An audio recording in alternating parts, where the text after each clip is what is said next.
பெரியவா சரணம். பெரியவா வானொலியின் மாலை நிகழ்ச்சிகள் ஆரம்பமாகின்றன. இன்றைய எமது நிகழ்ச்சிகள் நித்திய குரு பாதுகா பூஜா, ஸ்ரீ ரா கணபதி அவர்கள் எழுதிய புத்தகத்தின் ஒளிவடிவம், ஆன்மீக உரை, மகா பெரியவா மகிமை, உபன்யாசம். பெரியவா சரணம். பெரியவா சரணம். அடுத்த நிகழ்ச்சி நித்திய குரு பாதுகா பூஜை. शुक्लां भरदरं विष्णुं शशिवर्णं चतुर्भुजं प्रसन्नवदनं ध्यायेत् सर्वविघ्नोपशान्तये। ममोपात्त समस्त दुरितक्षयद्वारा श्री परमेश्वर प्रीत्यर्थं गुरुप्रसाद सिद्ध्यर्थं गुरुप्रीत्यर्थं गुरुपादपूजाम् अद्य करिष्ये। गुरुर्ब्रह्मा गुरुर्विष्णुर्गुरुर्देवो महेश्वरः गुरुः साक्षात् परब्रह्म तस्मै श्रीगुरवे नमः। अपारकरुणासिन्धुं ज्ञानदं शान्तरूपिणं श्रीचन्द्रशेखरगुरुं प्रणमामि मुदान्वहम्। सदाशिवसमारम्भां शङ्कराचार्यमध्यमाम् अस्मदाचार्यपर्यन्तां वन्दे गुरुपरम्पराम्. எல்லோரும் குருவை பெரிவாளை தியானம் பண்ணிண்டு அர்ச்சனை பண்ணுவோம். அஷ்டோத்திரம். பெரியவா அஷ்டோத்திரம் பல அஷ்டோத்திரங்கள் இருக்கு. அதுல எளிமையா சுலபமா எது இருக்கோ அதை நான் இப்ப சொல்றேன். எல்லோரும் இதை கேட்டுண்டே திருப்பி சொல்ல முடிஞ்சுவா சொல்லி சொல்லி பெரிவாளுக்கு பாதத்துல ஒவ்வொரு புஷ்பத்தை அர்ச்சனை பண்ணலாம். ओम श्री कांची कामकोटि पीठाधीश्वराय नमः. श्रीमत् चंद्रशेखरेन्द्र सरस्वती गुरुभ्यो नमः. संन्यासाश्रम शिखराय नमः. काषाय दंडधारिणे नमः. सर्वपीठापहारिणे नमः. स्वामिनाथ गुरवे नमः. करुणासागराय नमः. जगदाकर्षण शक्तिमते नमः. सर्वचराचर हृदयस्थाय नमः. ओम भक्त परिपालक श्रेष्ठाय नमः. धर्म परिपालकाय नमः. श्री जयेन्द्र सरस्वत्याचार्याय नमः. श्री विजयेन्द्र सरस्वती पूजिताय नमः. शिवशक्ति स्वरूपाय नमः. भक्ताभीष्ट प्रदायकाय नमः. ब्रह्मण्य पोषकाय नमः. ब्रह्म विष्णु शिवैक्य स्वरूपाय नमः. कांची क्षेत्रवासाय नमः. कैलाश शिखरवासाय नमः. स्वधर्म परिपोषकाय नमः. चातुर्वर्ण संरक्षकाय नमः. लोकरक्षण संकल्पाय नमः. ओम ब्रह्मनिष्ठापराय नमः. सर्वपापहराय नमः. धर्मरक्षक संतुष्टाय नमः. भक्तार्पितधन स्वीकर्त्रे नमः. सर्वोपनिषत् सारज्ञाय नमः. सर्वशास्त्रगम्याय नमः. सर्वलोक पितामहाय नमः. भक्ताभीष्ट प्रदायकाय नमः. ब्रह्मण्य पोषकाय नमः. नानाविध पुष्पार्चितपताय नमः. रुद्राक्ष क्रीडधारिणे नमः. भस्मोद्दोलित विग्रहाय नमः. सर्वज्ञाय नमः. सर्वचराचर व्यापकाय नमः. अनेक शिष्य परिपालकाय नमः. मनश्चाञ्चल्य निवर्तकाय नमः. अभयहस्ताय नमः. भयापहाय नमः. यज्ञपुरुषाय नमः. यज्ञानुष्ठान रुचिप्रदाय नमः. यज्ञसम्पन्नाय नमः. यज्ञसहायकाय नमः. यज्ञफलदाय नमः. यज्ञप्रियाय नमः. उपमानरहिताय नमः. स्फटिक तुलसी रुद्राक्ष हारधारिणे नमः. चातुर्वर्ण समदृष्टये नमः. ऋग्यजुस्साम अथर्वणादि चतुर्वेद संरक्षकाय नमः. दक्षिणामूर्तिस्वरूपाय नमः जाग्रत् स्वप्न सुषुप्ति अवस्थातीताय नमः कोटिसूर्यतुल्यतेजोमय शरीराय नमः साधुसङ्गसंरक्षकाय नमः अश्वगज गोपूजा निर्वर्तकाय नमः गुरुपादुकपूजातुरन्तराय नमः कनकाभिषिक्ताय नमः स्वर्णबिल्वदलपूजिताय नमः सर्वजीवमोक्षदाय नमः मूकवाक्ताननिपुणाय नमः नेत्रदीक्षादानाय नमः द्वादशलिङ्गस्थापकाय नमः गानरसप्रियाय नमः ब्रह्मज्ञानोपदेशकाय नमः सकलकलासिद्धिताय नमः चातुर्वर्ण्यपूजिताय नमः अनेकभाषासम्भाषण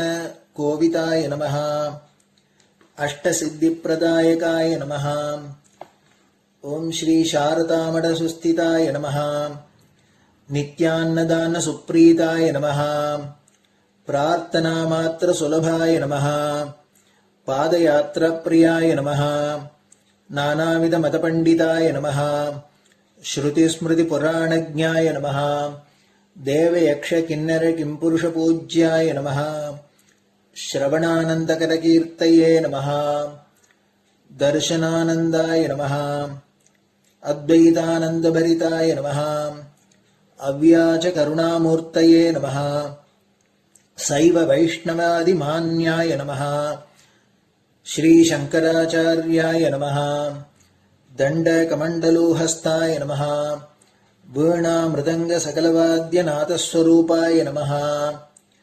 रामकथारसिकाय नमः वेदवेदाङ्ग आगमादिसकलकलासतस्प्रवर्तकाय नमः हृदयगुहाशयाय नमः शतरुद्रीयवर्णितस्वरूपाय नमः केदारेश्वरनाथाय नमः अविद्यानाशकाय नमः निष्कामकर्मोपदेशकाय नमः लघुभक्तिमार्गोपदेशकाय नमः लिङ्गस्वरूपाय नमः सालग्रामसूक्ष्मस्वरूपाय नमः कालड्यां शङ्करकीर्तिस्तम्भनिर्माणकर्त्रे नमः जितेन्द्रियाय नमः शरणागतवत्सलाय नमः श्रीशैलशिखरवासाय नमः डमरुकनादविनोदाय नमः वृषभारूढाय नमः दुर्मदनाशकाय नमः आभिचारिकदोषहर्त्रे नमः मिताहाराय नमः मृत्युविमोचकशक्त्याय नमः श्रीचक्रार्चनतत्पराय नमः दासानुग्रहकारकाय नमः अनुराधानक्षत्रजाताय नमः सर्वलोकख्यातशीलाय नमः वेङ्कटेश्वरचरणपद्मषट्पदाय नमः श्री महात्रिपुरसुन्दरी समेत श्री चन्द्रमौलीश्वर पूजाप्रियाय नमः श्रीमच्चन्द्रशेखरेन्द्र सरस्वती सद्गुरु परब्रह्मणे नमः गुरुभ्यो नमः परमगुरुभ्यो नमः परमेष्टिगुरुभ्यो नमः परात्परगुरुभ्यो नमः गुरुपरम्पराभ्यां नमः गुरुपादुकाभ्यां नमो नमः. அடுத்தது ஊதுபத்தி இருந்தா அதை காமிச்சு தூபம், நெய் தீபம் இருந்தா காமிச்சு அதை நெய் தீபம் தீபம் காமிச்சுட்டு நைவேத்தியம் வெத்தலைப்பாக்கு பழம் இதுலேருந்து ஆரம்பிச்சு அவளுக்கு எது சௌரியமோ அதுபடி நைவேத்தியம் பண்ணலாம். அதுக்கு அடுத்தது கற்பூர ஹாரத்தி பண்ணி எல்லோரும் பிரதட்சிண நமஸ்காரம் பண்ணி பெரியவாள்கிட்ட பிரார்த்தனை பண்ணிண்டு எல்லோரும் க்ஷேமமா இருக்கணும், லோகம் பரம மங்களமா சௌக்கியமா இருக்கணும், எல்லோரும் வியாதி வெக்க இல்லாத ஆயுராரோக்கிய ஐஸ்வர்யத்தோட சாந்தம் அமைதியோட ஞான வைராக்கியத்தோட எல்லோரும் நல்லவர்களாயிருந்து நன்மையை அடையணும்னு பிரார்த்தனை பண்ணி இந்த பூஜையை தினம் செய்யலாம். குரு பிரம்மா குருர் விஷ்ணுர் குருர் தேவோ மகேஸ்வரः குரு சாட்சாத் பரபிரம்ம தஸ்மை ஸ்ரீ குரவே நமஹ. அபார கருணா சிந்தும் ஞானதம் சாந்தரூபிணம் ஸ்ரீ சந்திரசேகர குரும் பிரணமாமி முதான்வகம். சதாசிவசமாரம்பாம் சங்கராச்சாரிய மத்யமாம் அஸ்மதாச்சாரிய பர்யந்தாம் வந்தே குரு பரம்பராம். குரு பாத பூஜை நிறைவடைஞ்சது. பெரியவா சரணம். பெரியவா சரணம். பெரியவா வானொலியில் நேயர்கள் அடுத்து கேட்க இருப்பது ஸ்ரீ ரா கணபதி அவர்கள் எழுதிய புத்தகத்தின் ஒளி வடிவம். அளிப்பவர் ஸ்ரீமதி உமா சங்கர் அவர்கள். தேனினும் இனிய சொல்லான் தீச்சுடர் மேனி கொண்டான் ஊனுயிர்க்குயிரதான ஒன்றினைக் கலந்து நின்றான் ஏனினிக் கவலை நெஞ்சே இன்றுனக் அருள் செய்தான் இஞ்ஞானவான் காமகோட்டி நாதனை நம்புவோமே. ஜெய ஜெய சங்கர, ஹரஹர சங்கர. மகா பெரியவாளின் உபன்யாசங்களை ரா கணபதி அண்ணா தெய்வத்தின் குரல் என்ற பெயரில் 7 பாகங்களாக தொகுத்து நமக்கு அளித்ததின் 2ஆம் பாகத்தின் அடுத்த பகுதி வேதம். அனாதி அபௌருஷேயம். அனாதியாக என்றால் என்ன அர்த்தம்? வேதத்துக்கு காலமே சொல்ல முடியாது. அதற்கு முந்தையதாக, அதற்கு ஆதியாக எதுவும் இல்லை என்பதுதான் அநாதி என்ற வார்த்தைக்கு அர்த்தம். அப்படியானால் அது என்றுமே இருந்திருக்கிறது என்று அல்லவா அர்த்தமாகும்? இப்படி சொன்னால் எப்படி பொருந்தும்? ஒரு புஸ்தகம் என்றால் அதை ஒருவரோ பல பேரோ தான் எழுதியிருப்பார்கள். ஓல்டு டெஸ்டமெண்டில் பல ப்ராஃபெட்டுகள் சொன்னதை சேர்த்து போட்டிருக்கிறது. நியூ டெஸ்டமெண்டில் கிறிஸ்துவின் உபதேசங்களை சொல்லி இருக்கிறது. முகமது நபி சொன்னதை குரான் தெரிவிக்கிறது. இவர்கள் யாவரும் ஏதோ ஒரு காலத்தில் இருந்தவர்கள்தான். அவர்களுக்கு முந்தி அந்த உபதேசம் இல்லை. இப்படியே வேதத்தையும் யாரோ ஒருத்தரோ பல பேரோ எழுதியிருக்க வேண்டும். அவர்கள் ஒவ்வொரு காலத்தில் இருந்திருப்பார்கள். அது ரொம்ப ரொம்ப முந்தைய காலம், 10,000 வருஷத்துக்கு முந்திய காலம், அல்லது 1,00,000 10 லட்சம் வருஷத்துக்கு முந்திய காலம் என்று வேண்டுமானாலும் இருக்கட்டும். ஆனாலும் அனாதி என்று சொல்லிவிட்டால் தப்புத்தானே? அந்த 10 லட்சம் வருஷத்துக்கு முந்தி வேதம் இல்லாமல் தானே இருந்திருக்க வேண்டும்? இந்த மாதிரி கேள்விகள் எழும்புகின்றன. வேதங்களை யாரோ மனுஷியர்கள் எழுதினார்கள் என்றால் இப்படி கேட்பது நியாயம்தான்.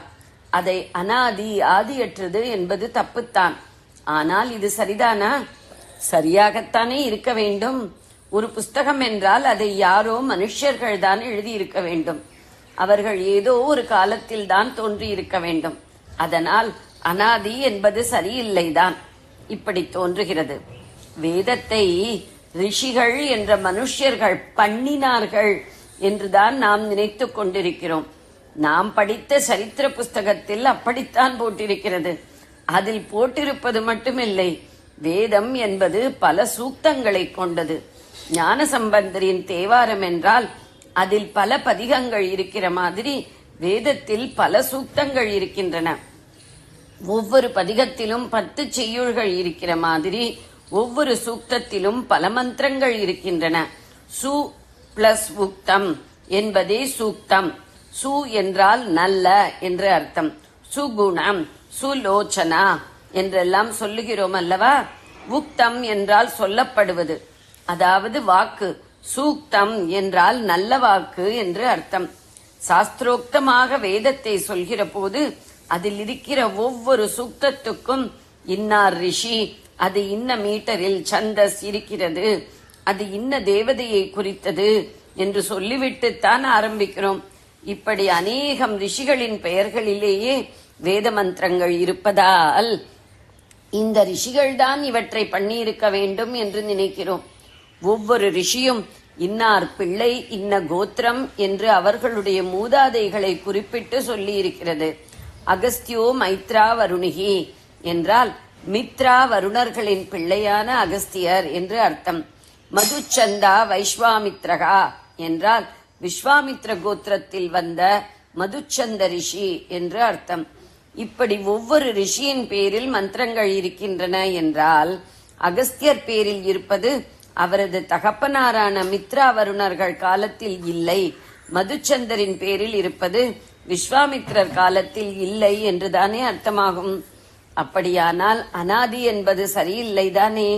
இப்படியெல்லாம் கேட்கிற போது ஒவ்வொரு ரிஷியின் பேரில் வேத மந்திரங்கள் இருப்பதால் அந்த ரிஷியே அதை செய்தார், இயற்றினார், கம்போஸ் பண்ணினார் என்று தப்பாக நினைத்து விடுகிறோம். உண்மையில் அந்த ரிஷிகள் மந்திரங்களை தாங்களே இயற்றவில்லை. ஜெய ஜெயசங்கர, ஹரஹர சங்கர. பெரியவா சரணம். இந்நிகழ்ச்சியின் அடுத்த பகுதி நாளை மாலை இதே நேரத்தில் ஒளிபரப்பாகும். பெரியவா சரணம். பெரியவா சரணம். பெரியவா வானொலியில் நேயர்கள் அடுத்து கேட்க இருப்பது திரு கவிக்கண்ணன் அவர்களின் ஆன்மீக உரை. பெரியவா சரணம். ராம் ராம். ஸ்ரீ குருப்யோ நம. ஜெய ஜெய சங்கர, ஹர ஹர சங்கர. பெரியவா வானொலி நேயர்கள் அனைவருக்கும், மகா பெரியவாவுடைய பக்தர்கள் அனைவருக்கும் அடியேன் கவிக்கண்ணனின் அன்பு கலந்த நல்வாழ்த்துக்கள். ஸ்ரீ குருப்யோ நம. ஜெய ஜெய சங்கர, ஹர ஹர சங்கர. குறையேதும் இல்லாதார், கூற்றுவனை அஞ்சாதார், இறைவனிடம் கையேந்தி யாண்டுமே செல்லாதார், மறையுணர் குருநாதன் மலரடி மறவாதார், சிறைப்பட்டிக வாழ்வில் சிக்காது உய்வாரே. குருவருளும் திருவருளும் என்ற தலைப்பில் நம்ம முன்னுரையில் இருக்கோம். இன்றைக்கி அதனுடைய 3வது பகுதி.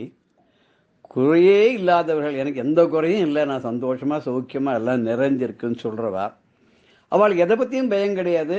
யமன்கிட்ட கூட பயப்பட மாட்டா. பகவான்கிட்ட கூட கையேந்தி எனக்கு இது வேணும்னு கேட்க மாட்டா. கோயிலுக்கு போனால் எல்லாரும் லோகா சமஸ்தா சுகினோபவந்தோன்னு வேணின்னு வந்துடுவா. இதில் வேதத்தை நன்கு கற்று உணர்ந்த அந்த குருநாதனுடைய திருவடியை என்றுமே மறக்க மாட்டார்கள். அப்படிப்பட்டவா இந்த இக உலக வாழ்க்கை அப்படிங்கிற ஒரு சிறைக்குள்ளே அகப்பட்டு கஷ்டப்படுவாளோ? கஷ்டப்படவே மாட்டா. அவள் நல்ல கத்தியை அடைஞ்சிடுவா அப்படின்றது இந்த சின்ன பாடல். குருவடி அப்படின்னு சொல்கிறோம். நமக்கு குருவடியை நம்ம வணங்கினோம்னா அவருடைய அருள் கிடைக்கும் அப்படிங்கிறோம். குரு அருள் இருந்தால் திருவள்ளுவர் தானே வந்துடும் அப்படின்னு சொல்கிறோம். நம்ம குருன்னா யார் அப்படின்னு நமக்கு ஒரு கேள்வி வருது. இப்போ குருன்னு சொல்கிறோம், உபாத்தியாயருங்கிறோம், அத்தியக்ஷருங்கிறோம், ஆசான்கிறோம், ஆசிரியருங்கிறோம், தேசிகன்கிறோம். எல்லாமே ஒன்று தானே. அதுதான் பொதுவாக பார்க்கும்போது எல்லாமே நமக்கு நல்ல விஷயங்களை சொல்லி நல்வழிப்படுத்துபவர், நல்ல பாதையில் இட்டு செல்பவர் அவர் குரு அப்படின்னு பொதுவாக நம்ம நினச்சிட்டு இருக்கோம். இதில் திசதி இது தேசிகா, நல்ல பாதையை காட்டுபவர் தேசிகன் அப்படின்னு வருது. சிவசங்கர தேசிகனே அப்படிங்கிறார் முருகனை கந்தர் அனுபூதியில் அருணகிரிநாதர் சொல்கிறார். ஆசான் அப்படிங்கிறவர் இப்போ பாடத்தை போதிக்கிறார். அத்தியக்ஷர், உபாத்தியாயர்லாம் சொல்கிற ஆசிரியர்கள். நமக்கு அவள் படித்ததை நமக்கு பேசிக்காக வேண்டிய கல்வி அறிவெல்லாம் அவள் நமக்கு கொடுக்குறா.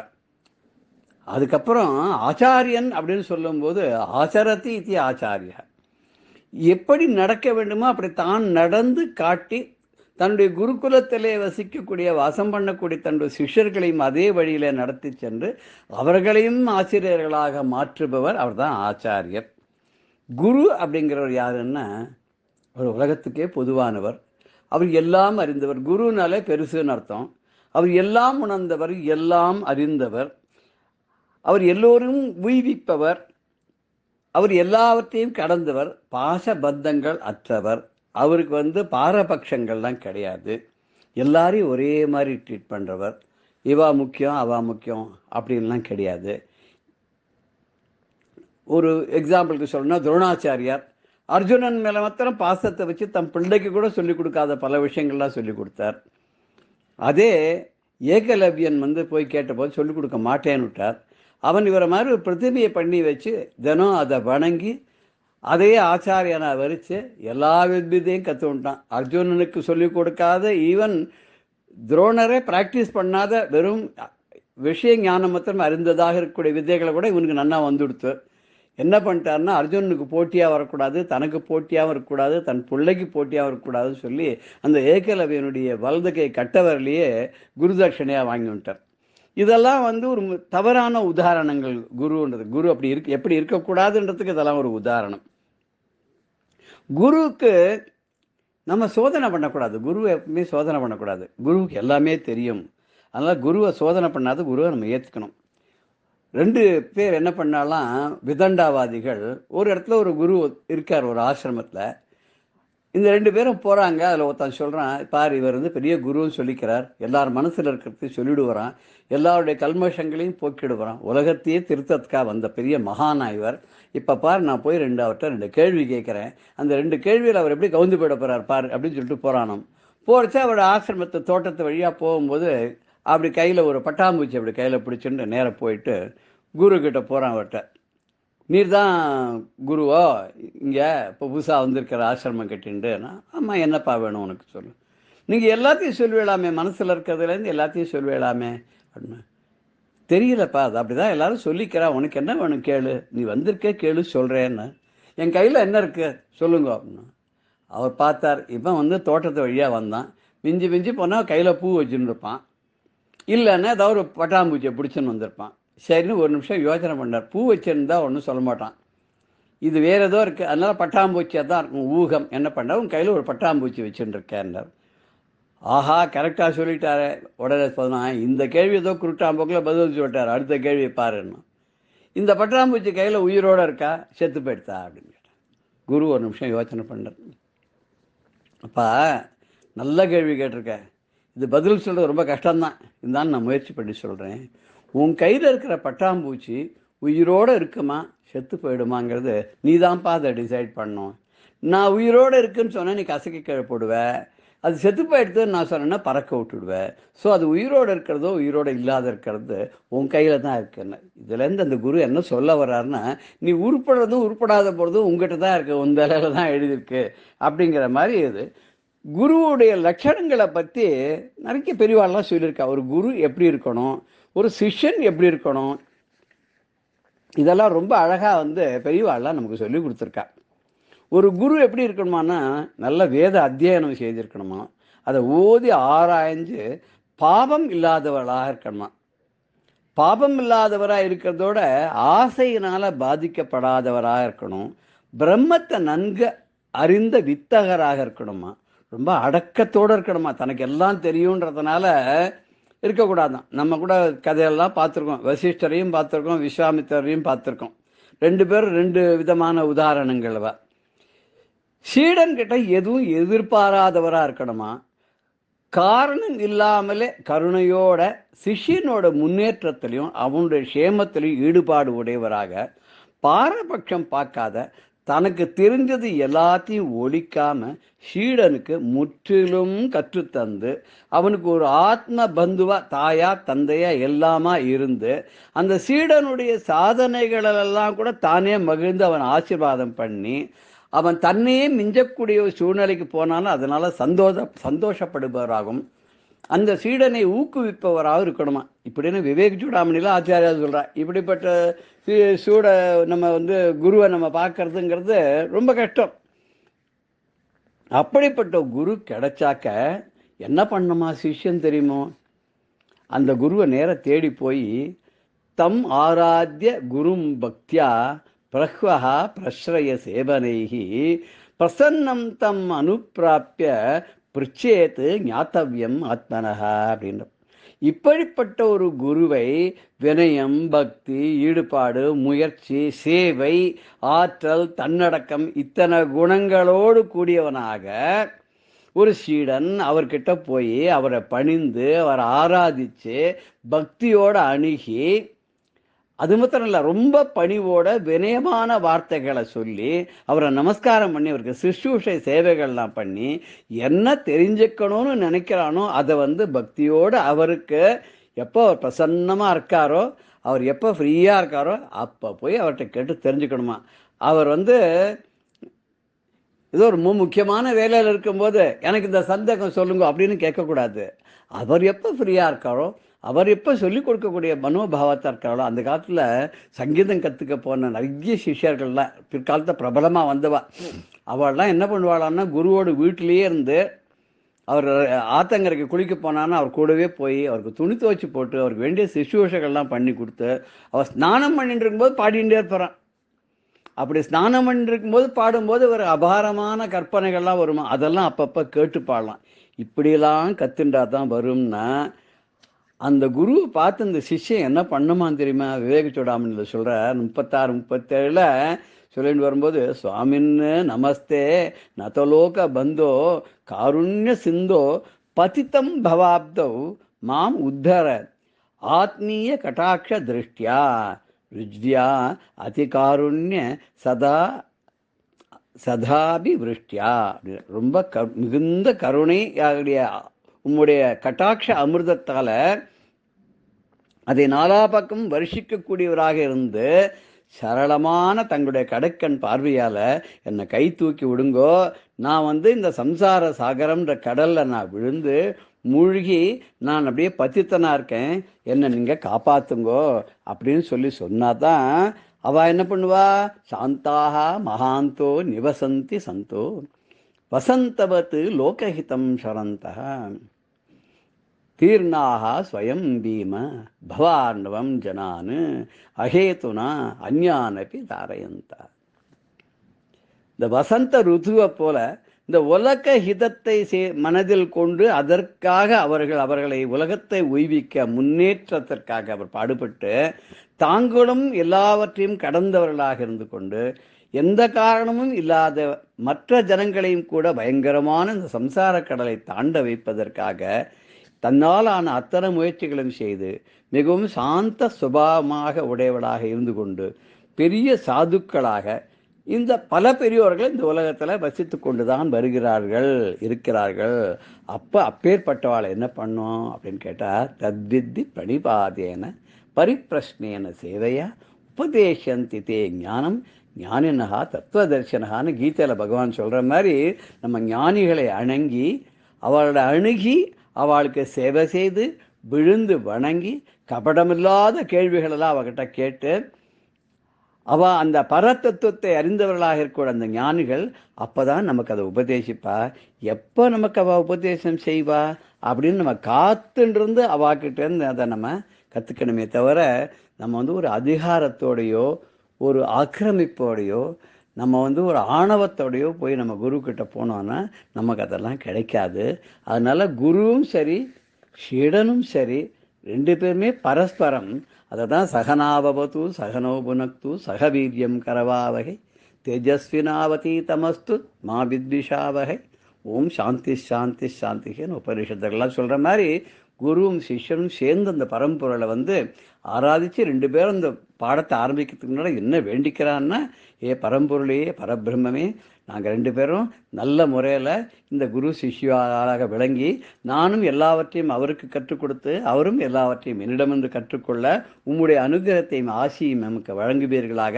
நாங்கள் ரெண்டு பேரும் க்ஷேமமாக இருக்கணும், பரஸ்பரம் அந்யோன்யமாக அன்போடு இருக்கணும், பிரேமையோடு இருக்கணும், ஒருத்தருக்கு ஒருத்தர் விரோத பாவமோ பகைமையோ இல்லாத இருக்கணும், ஒருத்தருடைய க்ஷேம நலங்களை ஒருத்தரும் ஈடுபாடு உள்ளவர்களாக இருக்கணும். இப்படி நாங்கள் இருக்கிறதுக்கு நீ அனுகிரகம் பண்ணுன்னு கேட்கக்கூடிய இந்த ஒரு ஸ்லோகத்தோட நம்ம மேற்கொண்டு அடுத்த வாரம் பார்க்கலாம். ஜெய ஜெயசங்கர ஹர ஹர சங்கர ஸ்ரீ குருபியோ நம. ராம் ராம். பெரியவா சரணம். இந்நிகழ்ச்சியின் அடுத்த பகுதி நாளை மாலை இதே நேரத்தில் ஒளிபரப்பாகும். பெரியவா சரணம். பெரியவா சரணம். அடுத்த நிகழ்ச்சி மகா பெரியவா மகிமை உபன்யாசம். வழங்குபவர் பிரம்மஸ்ரீ கணேச சர்மா அவர்கள். அபார கருணா சிந்தும் ஞானதம் சாந்தரூபிணம் ஸ்ரீ சந்திரசேகரகுரும் பிரணமாமி முதான்வகம். காஞ்சி பிரிவா 3வது சுற்று யாத்திரை பண்ணுறா. அந்த யாத்திரை பண்ணுறதே 1978ஆம் வருஷம் தேனம்பாக்கத்திலேருந்து கிளம்பி, காஞ்சிபுரம் தேனம்பாக்கத்திலேருந்து கிளம்பி ஆந்திராவில் பிரவேசித்து ஆந்திராவில் யாத்திரை பண்ணிட்டு இருக்கிறத நாம் பார்த்துட்டு இருக்கோம். அந்த ஆந்திராவில் புலிக்கால்ங்கிற இடத்துல இருந்தால், அதுக்கப்புறம் தனக்கால் அப்படிங்கிற இடம், இந்த தனக்காலில் பாபாக்னி அப்படிங்கிற நதி, ஏகாதசியில் அவகாக ஸ்நானம் அப்படின்னு சில நாட்கள்லாம் அமிங்கி ஸ்நானம் பண்ணணும் அப்படின்னு சொல்லியிருக்கு. அதுக்காக ஏதானும் ஒரு இடத்துல நதி ஓடுற இடமா பார்த்து தங்குற வழக்கம். அதில் பார்த்தா பாபாக்னிங்கிற நதி ஓடுற இடம். அந்த தனக்கல்ல பாபாக்னியில் ஸ்நானம் பண்ணிட்டா பாபத்துக்கு அக்னியாக இருக்குது. அப்படியே அதில் ஸ்நானம் பண்ணினாலே நதிகளோட பேர் எல்லாமே ரொம்ப அபூர்வமாக இருக்குது. பேரை கேட்டாலே அந்த மாதிரி இருக்குது.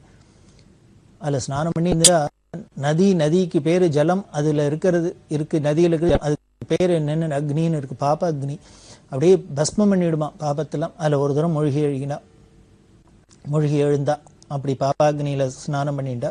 அதுக்கப்புறம் கதிரி நரசிம்ம சுவாமி கோவிலுக்கு வந்தா. கதிரி அப்படிங்கிற இடத்துல நரசிம்ம சுவாமி ரொம்ப விசேஷம். கதிரி நரசிம்ம சுவாமி தரிசனம் பண்ணா. அங்கே இருந்துட்டு காலசமுத்திரம் அப்படிங்கிற இடம், அந்த காலசமுத்திரத்திலேருந்து பெரியவா நல்லச்சேதி பள்ளி அப்படிங்கிற இடத்துக்கு வந்தா. அங்கே எங்கே பாதி கட்டின்னு ரோடு ஓரமாக போய் நிறுத்தி பாதி கட்டின்னு அன்ஃபினிஷ்டாக ஒரு வீடு, அதில் போய் இருந்தா. அந்த வீட்டுக்காரர் வீட்டுக்கு என்ன பெரிய பாக்கியமோ தெரியல. பெரியவா இந்த வீட்டுக்கு வரணும் அந்த வீட்டுக்கு வரணும்னு எல்லாரும் வீட்டை கட்டி வச்சுட்டு எல்லாரும் பொண்ணு கும்பத்து வச்சுட்டு காத்துன்னு இருக்கா. அப்படிலாம் இருக்கிறவாளுக்கெல்லாம் கிடைக்கிறதோ இல்லையோ, இந்த நல்ல செய்தி பள்ளியில் பார்த்தீங்கன்னா பாதி கட்டின்னு இருக்கிற வீட்டுக்கு கிரேப்பரேஷன் பண்ணியாச்சு. பெரியவா வந்தாச்சு, பெரியவா பாதம் பட்டாச்சு. இந்த யாத்திரையில் இதெல்லாம் ஒரு விசேஷம். எதுக்கு பெரியவா இந்த யாத்திரை பண்ணினா ஒருத்தருக்கும் தெரியாது. எந்தெந்த ஜீவராசிகள்லாம் பெரியவாளை தரிசனம் பண்ணணும் ஏங்கிந்ததோ, என்ன தபஸ் பண்ணினாலோ, யாருக்கெல்லாம் அனுகிரகம் பண்ணுறதுக்காக, யாருக்கெல்லாம் தரிசனம் கொடுக்கறதுக்காக, என்னென்ன காரியங்களுக்காக பெரியவா இப்படியெல்லாம் தன்னோட பாதம் நோகடா அப்படின்னு தெரியாது. அந்தந்த ஜீவன்களுக்கு அவாவா அனுகிரகத்தை வச்சுன்னு தான் நாம் உணரலாம். அப்படிதான் இங்கே இருக்கிறதே. அடுத்து ராலா அனந்தபுரம் அப்படிங்கிற இடம். அந்த ராலா அனந்தபுரத்தில் சித்ராவதிங்கிற இடம் நதி பார்த்தேன்னா, அனந்தபுர் ஜில்லாவில் ஆந்திராவில் சித்ராவதி அப்படிங்கிறது பெரிய நதி. அந்த சித்ராவதி நதியில் ராலா அனந்தபுரத்தில் பெரியவா ஸ்நானம் பண்ணிட்டா. இதெல்லாம் ஏன் நான் முக்கியமாக சொல்கிறேன் அப்படின்னு, இந்த பாபாக்னி சித்ராவதி இது மாதிரி நதியெல்லாம் இருக்குது. நமக்கும் எப்பவானும் அந்த பக்கம்லாம் போகிறதுக்கு ஒரு சந்தர்ப்பம் ஏற்பட்டதுன்னா அவசியம் இந்த நதிகள்லாம் ஸ்நானம் பண்ணும். எங்கே புண்ணிய நதிகளை பார்த்தாலும் அதோட பேர் என்னன்னு தெரிஞ்சுண்டு, அதோட விசேஷம் என்ன அப்படின்னு தெரிஞ்சுண்டு ஒரு தரமான ஸ்நானம் பண்ண. நமது சனாதன மதத்தில் பிராச்சீனமாக பார்த்தேன்னா பண்டைய காலத்தில் ரிஷிகள்லாம் என்ன பண்ணியிருக்கா அப்படின்னா, தீர்த்தாடனம் போகிறது, தீர்த்த யாத்திரை போகிறது. மகாபாரதி பார்த்தா பஞ்சபாண்டவெல்லாம் என்ன பண்ண தீர்த்த யாத்திரை போனா அப்படின்னு தான் பார்க்குறோம். இந்த தேசம் முழுக்களும் எத்தனையோ புண்ணிய நதிகள், எத்தனையோ புண்ணிய குளங்கள்லாம் இருக்கு. அவசியம் அதெல்லாம் பார்த்தாக்க நாம ஸ்நானம் பண்ணணும். இந்த சிடிஎம்ல பார்த்தீங்கன்னா அந்த குளம் இப்போ போய் பார்த்தாலும் ஒரே பாசி பிடிச்சி சொன்னேன். 40 வருஷத்துக்கு முன்னாலே பாசி பிடிச்சி தான் இருந்தது, இப்போ அப்படிதான் இருக்கு. நமக்கு மெயின்டெனன்ஸ் அப்படின்லாம் பார்த்தாக்க ரொம்ப சுமாராக தான் இருக்கும். இந்த இறங்கி குளிக்கலாமா, குளிச்சா வியாதி வந்துருமோ, வந்துருமோ. அதுவும் நம்ம ஒரு அமெரிக்கா எங்கேயானும் போயிட்டு வந்துட்டா அவள்லாம் இந்த தண்ணி இதெல்லாம் பார்த்தா பயப்படுவா. ஆனால் பெரியவா என்ன பண்ணுவார், எந்த ஒரு தீர்த்தமாக இருந்தாலும் சரி, குளமாக இருந்தாலும் சரி, எதுவாக இருந்தாலும் பெரியவா உடனே ஸ்நானம் பண்ணிவிடுவா. பின்னால் பார்க்க போகிறோம், ஒரு இடத்துல எப்படி துர்நாத்தம் வர இடத்துல அந்த குளத்துல கிணத்துல தண்ணி இருந்தது, அதில் கூட எப்படி விடாத பெரியவா ஸ்நானம் பண்ணினா அப்படிங்கிறதுலாம் பின்னால் தொடர்ந்து பார்க்க போகிறோம். இதை எதுக்கு விசேஷமாக சொல்கிறேன் அப்படின்னா, அந்த புண்ணிய தீர்த்தங்கள் புண்ணிய நதிகளை பார்த்தா நம்ம அவசியம் ஸ்நானம் பண்ணணும். இந்த ஸ்நானம் பண்ண நாமளாவே தேடிட்டு போகலைன்னா கூட போகிற இடத்துல வழியில் இது மாதிரி ஏதானும் கிடைச்சதுன்னா நமக்கு ஒரு பாக்கியம் இருந்ததுன்னா அதெல்லாம் ஸ்நானம் பண்ணணும். அதனால தான் இதே மாதிரி இந்த சித்ராவதியில் ஸ்நானம் பண்ணிட்டா.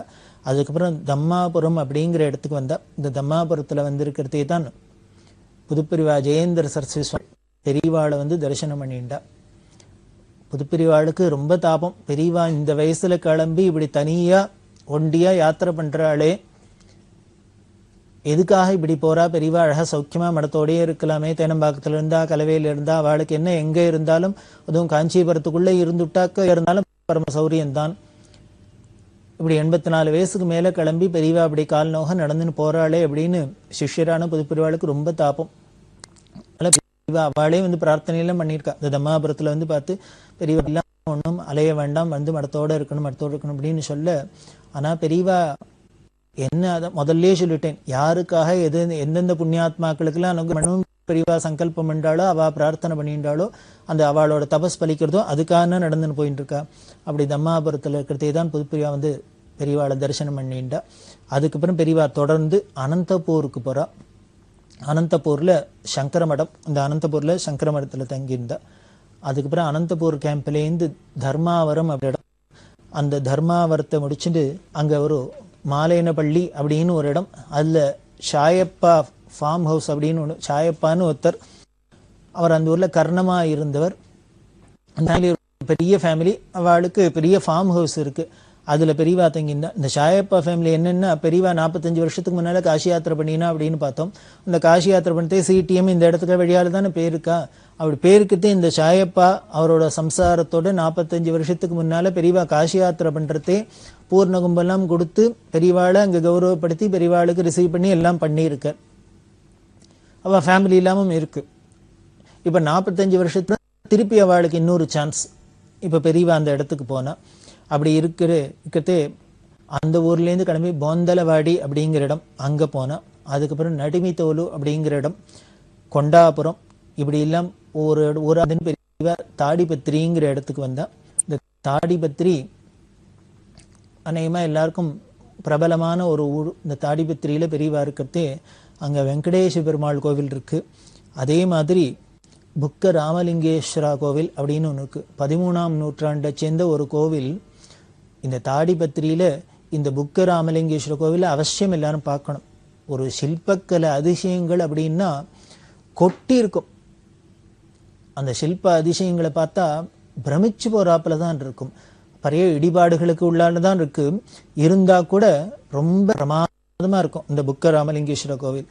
இது அந்த ஊர்ல தாடிபத்திரியில இன்னொன்னு வடபெண்ணைங்கிற நதி, பெண்ணைங்கிற நதி ஓடுறது. நாம் எல்லாரும் கேள்விப்பட்டிருப்போம். பெண்ணை நதியில் 2 பெண்ணை நதி, ஒன்று வடபெண்ணை தென்பெண்ணை அப்படின்னு. இது நந்தி ஹில்ஸ் அப்படின்னு இருக்கு கர்நாடகத்தில். அந்த நந்தி ஹில்ஸ்லேருந்து உற்பத்தியாகி வருது.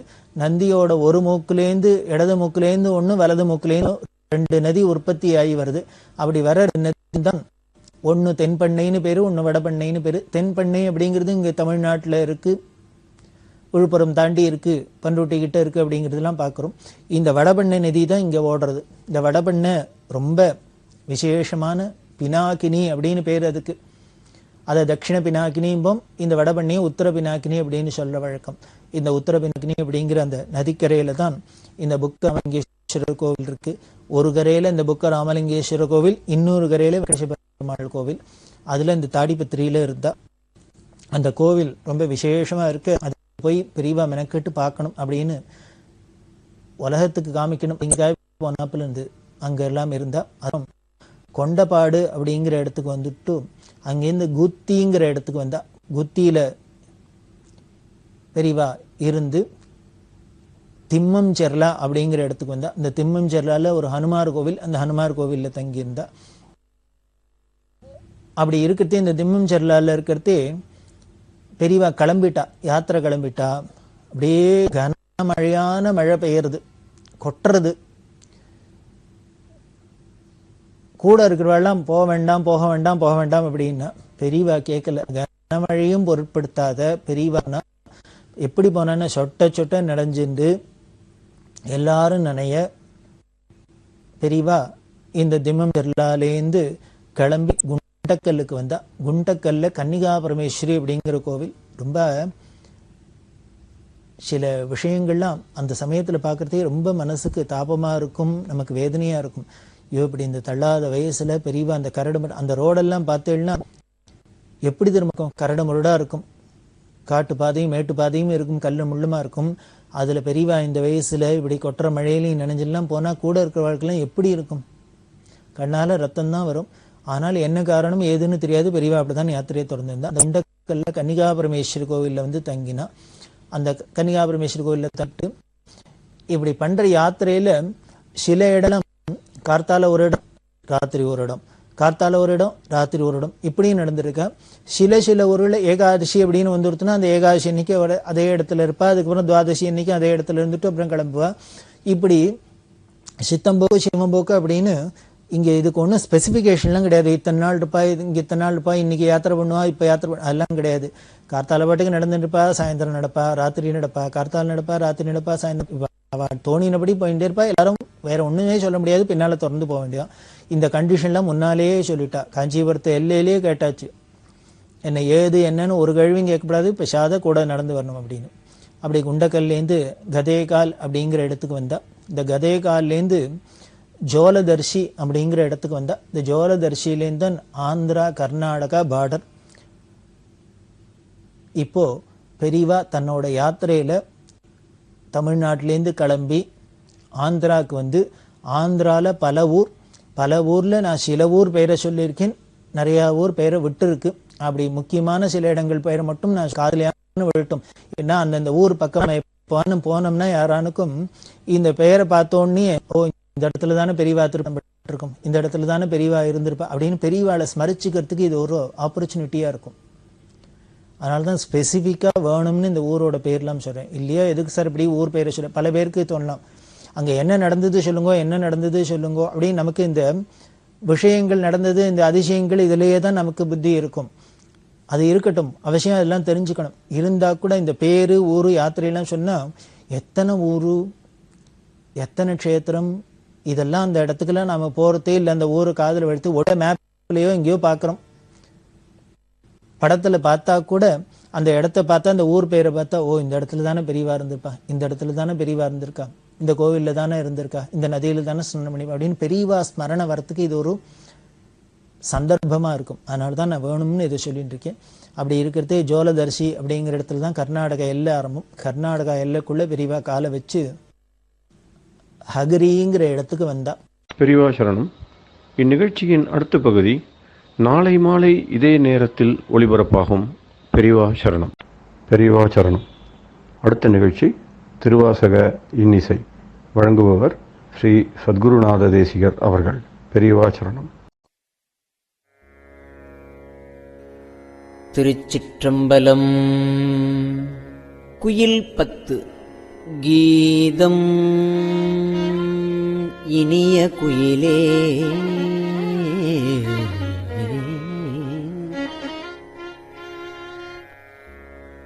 கேட்டியேல் எங்கள் பெருமான்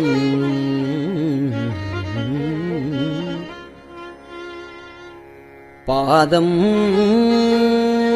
இரண்டும் வினவில் பாதாளம் ஏழினுக்கு அப்பால்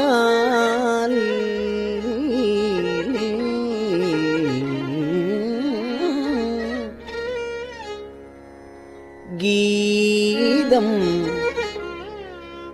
இனிய குயிலே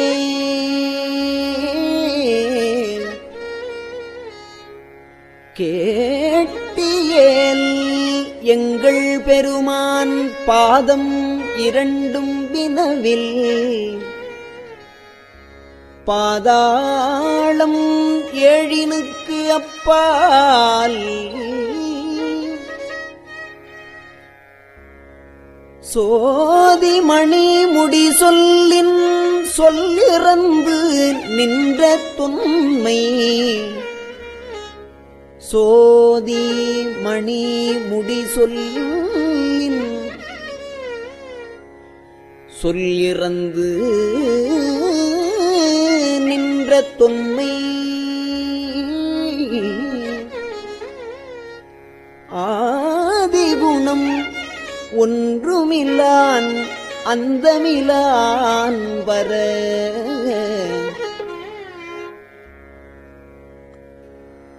கூவாய்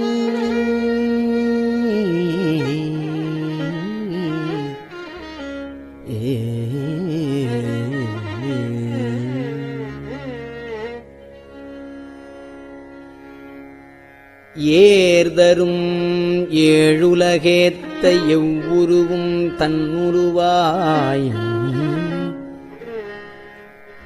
ஆர்கலி சூழ் தென் இலங்கை அழகு அமர் வண்டோதரிக்கு பேரு அருள் இன்பம் அளித்த பெருந்துரை மேயபிரானை வண்டோதரிக்கு பேர் அருள் இன்பம் அளித்த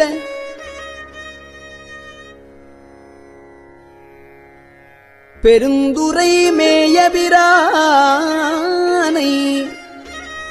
சீரிய வாயாற்குயிலே தென்பாண்டி நாடனை கூவாய்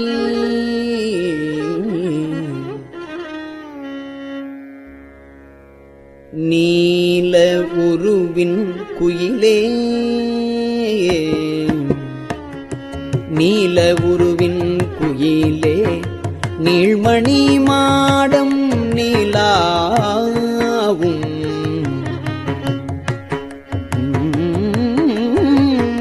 கோல அழகின் திகழும் கொடிமங்கை உள்ளுரை கோயில் சீலம் பெரிதும் இனிய திருவுத்தர கோசமங்கை ஞாலம் விளங்க இருந்த நாயகனை வர பூவாய் தென்பழச்சோலை பயிலும் சிறு குயிலே இது கேள் தென்பழச்சோலை பயிலும் சிறு குயிலே இது கேள் நீ வான்பழித்து இம்மண் புகுந்து வான்பழித்து இம்மண் புகுந்து மனிதரை ஆட்கொண்ட வள்ளல் உன் பழித்து உள்ளம் புகுந்து என் உணர்வு அதுவாய ஒருத்தன் மான் பழித்து ஆண்டமென் நோக்கி மணாளனை நீ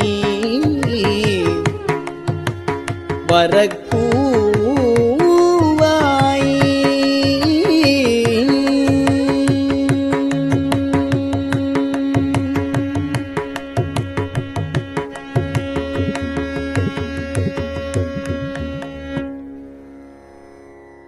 சுந்தரத்து இன்பக் குயிலே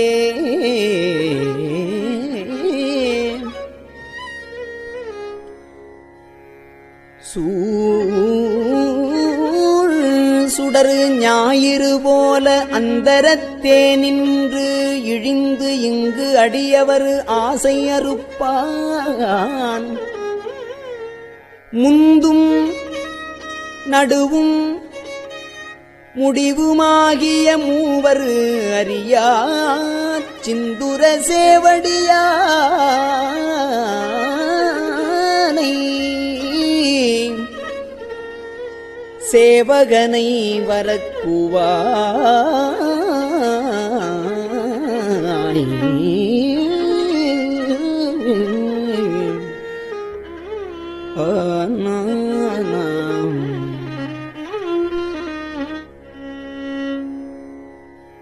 இன்பம் தருவன் குயிலே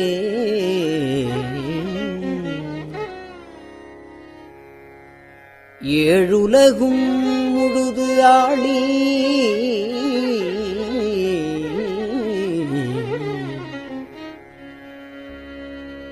அன்பன் அமுது அளித்து ஊறும் ஆனந்தன்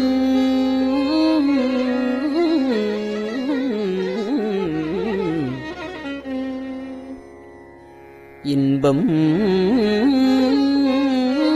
தருவன் குயிலே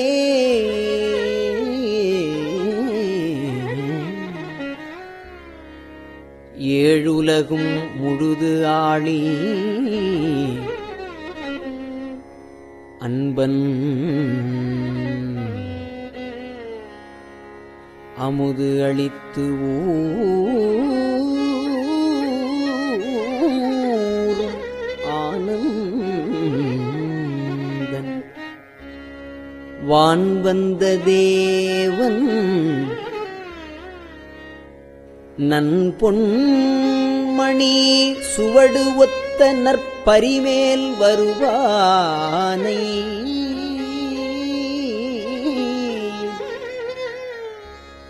நன் பொன்மணிச் சுவடு ஒத்த நற்பரிமேல் வருவானை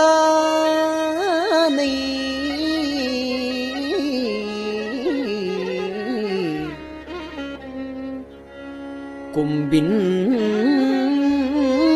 மிழற்றும் குயிலே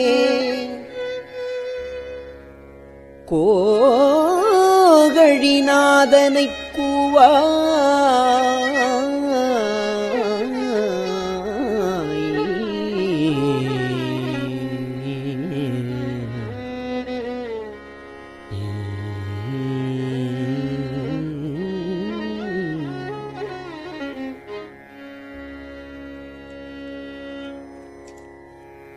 உன்னை உகப்பன் குயிலே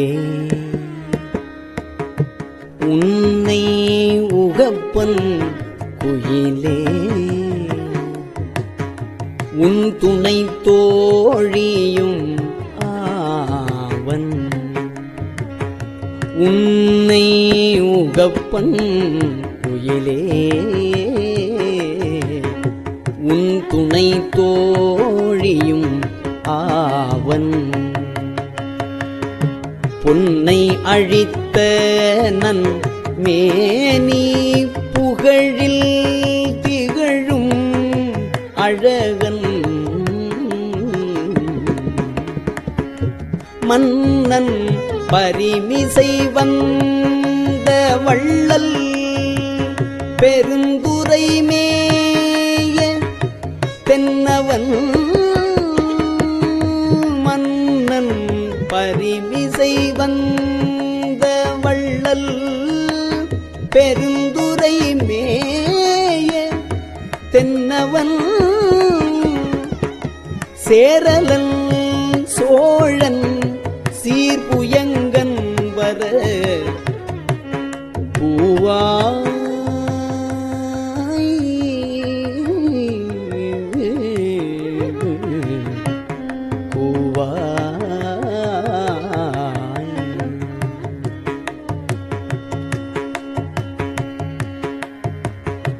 வாயிங்கே நீ குயிப்பிள்ளாய் வாயிங்கே நீ குயிப்பிள்ளாய் மாலோடு நான் மூகன் தேடி ஓவியவர் உன்னின் நிற்ப ஓவியவர் உன்னி நிற்ப உன் தழல் விண் பிளந்து ஓங்கி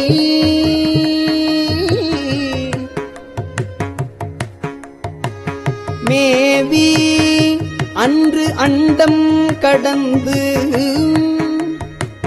விரிசுடராய் நின்ற மெய்யன்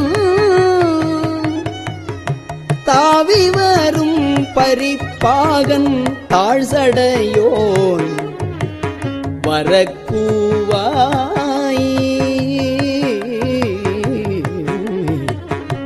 காருடை பொன் தீகள் மேனி கடிபொழில் வாழும் குயிலே சீருடை செங்கமலத்தில் திகழ் உருவாகிய செல்வன்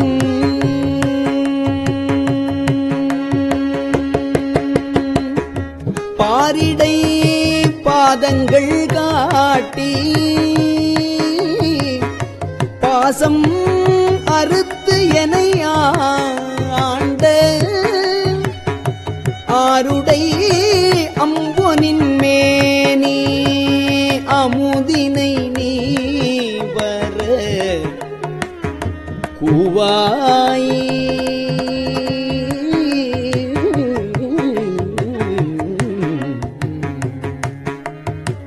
குந்தணவும் பொழிற்றோலை பூங்குயிலே இது கேள்னி அந்தணனாகி வந்திங்கே அழகிய சேவடி காட்டி என் தமராம் இவன் என்று இங்கு என்னையும் ஆட்கொண்டு அருளும் செந்தழல் போல் திருமேனி தேவர் வீரான் வரக்கூவாய்.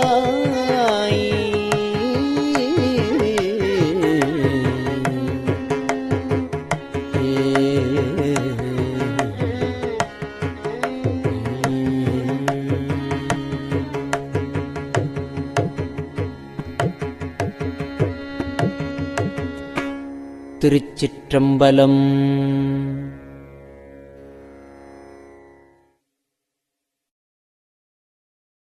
பெரியவா சரணம். இந்நிகழ்ச்சியின் அடுத்த பகுதி நாளை மாலை இதே நேரத்தில் ஒளிபரப்பாகும். பெரியவா சரணம். பெரியவா சரணம். பெரியவா வானொலியின் இன்றைய நிகழ்ச்சிகளின் நிறைவாக திருப்பொன்னூசல் வழங்குபவர் சத்குருநாத தேசிகர் அவர்கள். பெரியவா சரணம். திருச்சிற்றம்பலம். திருப்பொன்னூசல்.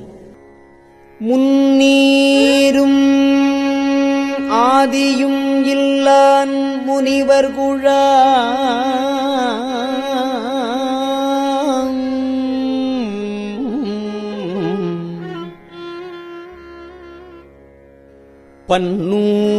பன்னூறு கோடி இமையோர்கள்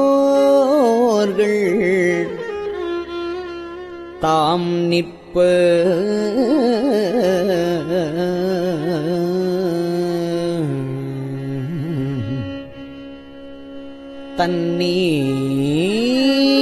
தண்ணீர் எனக் கருளி தன் கருணை வெள்ளத்து மன்னூர மன்னு மணி உத்தர கோசமங்கை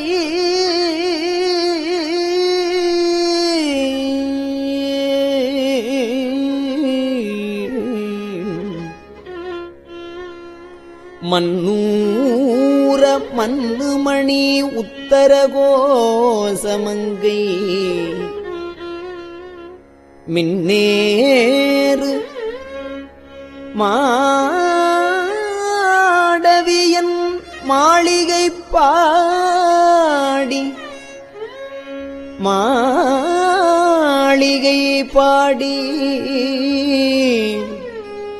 பொன்னேறு பூமுலையீர் பொன்னூசலாடாமோ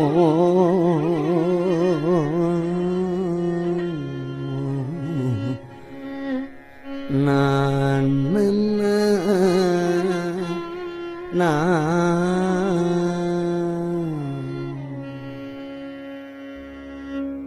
திருச்சிற்றம்பலம்.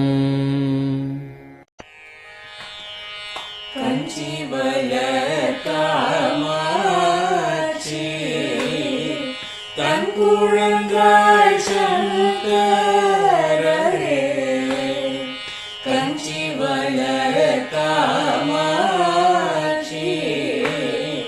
தன் குழந்தாய் சங்கரரே குரு சந்திரசேகரரே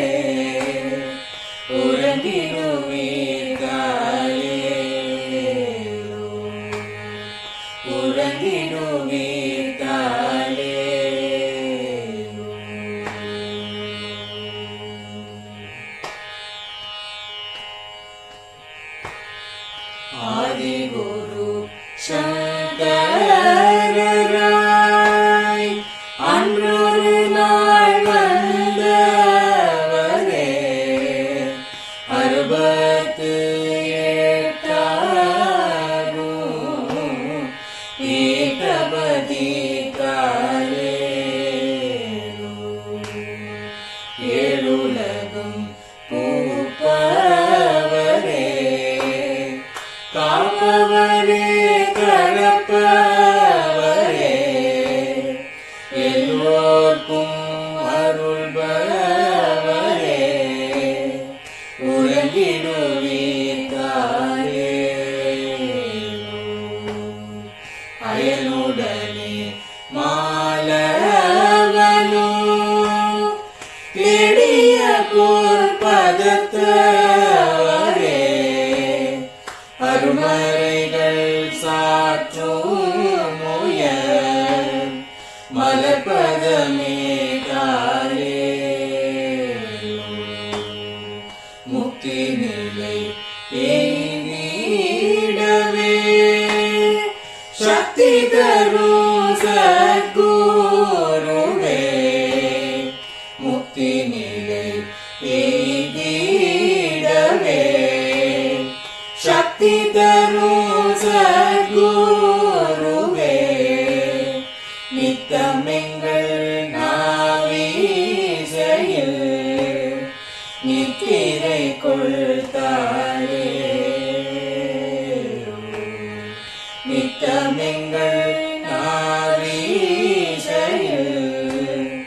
நித்திரை கொள்காளே நித்தமெங்கள் நாவீஸ்வரில் நித்திரை கொள்காளே.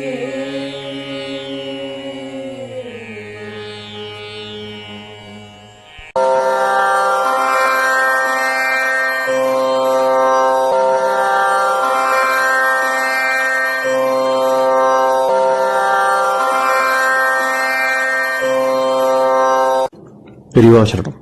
பெரியவா வானொலியின் மாலை நிகழ்ச்சிகள் இத்துடன் நிறைவடைகின்றன. எமது அடுத்த ஒளிபரப்பு நாளை காலை இந்திய நேரப்படி 6 மணிக்கு துவங்கும். பெரியவா சரணம்.